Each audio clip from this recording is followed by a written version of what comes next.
गौरी पुत्र गणेश भगवान की जय। बोलिए जय श्री कृष्णा।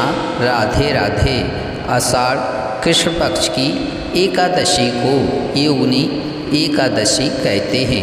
योगिनी एकादशी का व्रत करने से सभी पाप नष्ट हो जाते हैं तथा सभी मनोरथ पूर्ण होते हैं। आइए योगिनी एकादशी की पावन व्रत कथा सुनते हैं। स्वर्गधाम की अलकापुरी नामक नगरी में कुबेर नाम का एक राजा रहता था।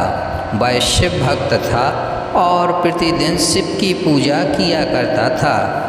हेम नाम का एक माली पूजन के लिए उसके यहाँ फूल लाया करता था। हेम की विशालाक्षी नाम की सुंदर स्त्री थी।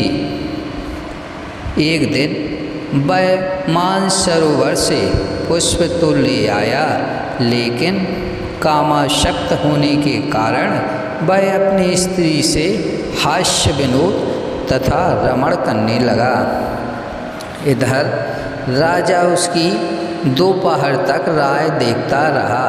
अंत में राजा कुबेर ने सेवकों को आज्ञा दी कि तुम लोग जाकर माली के न आने का कारण पता करो, क्योंकि वह अभी तक पुष्प लेकर नहीं आया।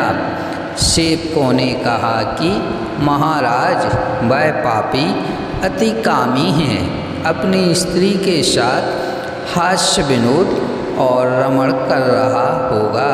यह सुनकर कुबेर ने क्रोधित होकर उसे बुलाया। हेम माली राजा के भय से कांपता हुआ उपस्थित हुआ। राजा कुबेर ने क्रोध में आकर कहा, अरे पापी नीच कामी, तूने मेरे परम पूजनीय ईश्वर श्री शिवजी महाराज का अनादर किया है।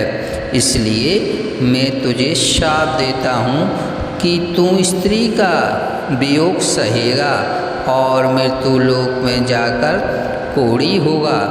कुबेर के शाप से हेम माली का स्वर्ग से पतन हो गया और वह उसी क्षण पृथ्वी पर गिर गया। भूतल पर आते ही उसके शरीर में श्वेत कोढ़ हो गया। उसकी स्त्री भी उसी समय अंतर्ध्यान हो गई। मृत्यु लोक में आकर माली ने महान दुख भोगे। भयानक जंगल में जाकर बिना अन्न और जल के भटकता रहा। रात्रि को निद्रा भी नहीं आती थी, परंतु शिवजी की पूजा के प्रभाव से उसको पिछले जन्म की स्मृति का ज्ञान अवश्य रहा। घूमते घूमते एक दिन वह मार्कंड ऋषि के आश्रम में पहुंच गया, जो ब्रह्मा से भी अधिक वृद्ध थे और जिनका आश्रम ब्रह्मा की सभा के समान लगता था। हेम माली वहाँ जाकर उनके पैरों में गिर पड़ा।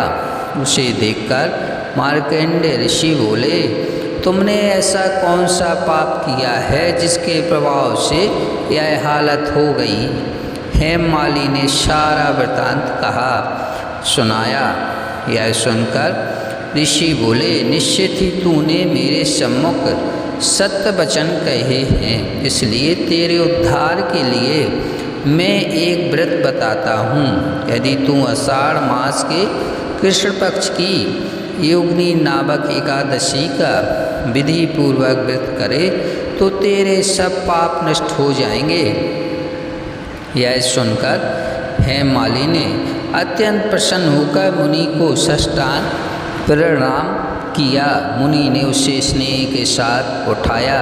हेम माली ने मुनि के कथानुसार विधि पूर्वक योगिनी एकादशी का व्रत किया। इस व्रत के प्रभाव से अपने पुराने स्वरूप में आकर वह अपने स्त्री के साथ सुखपूर्वक रहने लगा।